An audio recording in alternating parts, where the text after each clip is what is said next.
maybe one of the most notable things about you personally is that you're actually, am I getting this right, the co-owner of Metal Injection? Yep. Well, I mean, there's just two guys behind it, and you've met us both. So. Yeah, and you're definitely two awesome guys. So you're also the executive video producer of it. Could you tell us about what all that entails? Sure. Well, I mean, first of all, like I said, it's two guys, really. It's myself and my business partner, Robert Paspani. And together we entirely run the site from front to back and the company. So we really essentially have like 6 job titles each. You know, I mean, when you have two dudes doing everything, you don't really start like, making names for everything you do, I guess. Like, so we just call ourselves executive producers, both of us, because that's just like the easiest thing to say, I guess, But daily routines, I don't know, man. Like, there's so much. We have like 20 contributors in the forms of photographers and writers and podcasters, you name it, we have it. So a lot of it's, getting all the, the content together, putting it out there, organizing, and, of course, going to shows, doing interviews, doing live segments. It's more than a full-time job for us. There's days where we can spend the night partying with the band and doing a little work, and then there's days where we can easily put like 15, 16 hours in, So there's a lot that goes into it. But me personally, I do manage all the video content and stuff like that. And I don't know. I mean, I could definitely use some help. But as far as video work, I've definitely a lot of the stuff I've produced, written, directed, shot, edited, you name it, I do it. Right, and the site's not all just about like videos and stuff. Maybe for people a little unfamiliar with the site, could you describe it to them? Sure. It's a metal media portal. So it's kind of like your one-stop shop for everything you could ever want and need in metal. It has news, blogs, reviews, periodicals, editorials. But we have 3 photographers in the U.S. What else? Audio podcast. We have a live radio cast as well called the Live Cast every Wednesday night.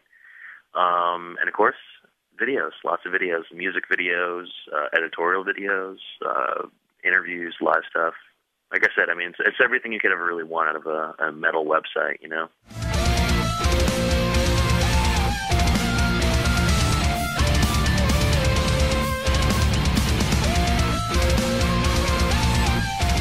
I don't know, I'm just kind of curious, just like you two guys. I mean, how did this all get started out, and how did it become like the huge thing it is today?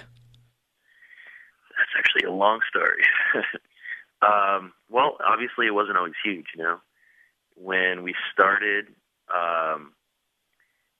actually the day I reacquainted with Rob is a little interesting because I was working at I was managing a telecommunications company, and Rob came in for a job interview, and he came with his friend who was also applying, and his friend was wearing an Opeth t-shirt. And because I was really into Opeth at the time, and I still am, I love that band, but he was wearing an Opeth t-shirt. I was like, all right, these two guys, they're hired immediately. I didn't even know anything about them. I didn't care. It was just like, all right, I want another metalhead here to hang out with, And so that's kind of how he got reacquainted with me. And then, during his lunch breaks, he would just come over to my office and we'd just discuss metal, for like half an hour, just like, go at it. And I would tell him like all the bands that I was listening to at the time or whatever, and give him like a rundown of metal history and stuff like that. And then we just, became friends, started hanging out and stuff like that. And then a mutual friend of ours kind of brought up the point that like, hey, how come you two guys don't do like a TV show? And so that's how we started, actually. We started on television, on cable access television in Brooklyn, New York. And we did that for like 6 months. We were just like producing episodes, like 30-minute episodes of kind of like, I don't know, more or less like the Headbangers Ball style. Like we'd have, a segment, like a comedy sketch, and then, 2 videos, another comedy sketch, 2 videos type deal. And it started getting a lot of attention. People like, started writing into us and stuff like that. And then we had, the big discussion, which was to move over to the web. And that was very interesting for us. Like that was some of the biggest hurdles that we've ever had in our career, because it was kind of like predating the YouTube era. So, if you could kind of sit back and imagine like what, the web was like before YouTube, it was, kind of crazy, but, and really expensive too, because like, YouTube has made it so readily available, like, the infrastructure and the technology behind video players today, it's so more readily available than it ever was. But, going back to like 2004, it was a lot of money, and it was really rough for us. And, the site itself has gone through, I think, like 7 generations up until where it is today.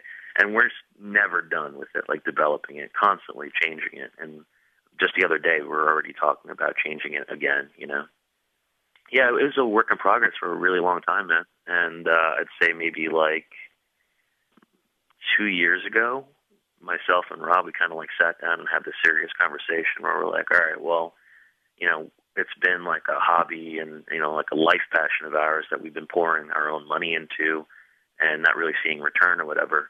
And, we both had day jobs on top of doing this, and came to the point where it's like, we have to like make a cutoff point. So like at the end of this year, if it doesn't work out, then, maybe we should like talk about cutting it quits or whatever.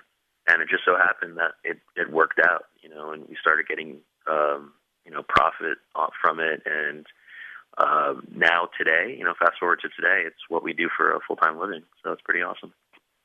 Wow, yeah, I'd say that's definitely awesome, man. Congratulations on that. Yeah. I mean, it's I guess like a good success story, because like we were, just 2 schmucks from Brooklyn, New York, who started with like no money. We didn't have like any financial backing. We didn't have, any big corporation or stuff like that, like MTV behind you. It was just 2 metalhead dudes who came up with an idea and ran with it, with no money in their pocket, and we, made a living out of it. So I'm pretty stoked about it. Definitely, that is a sick success story.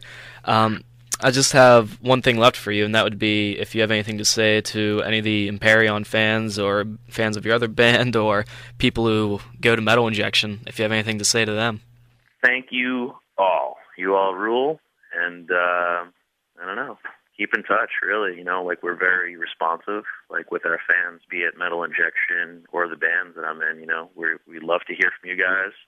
We're very approachable, so send us an email, hit us up in the street if you see us, and thanks for listening.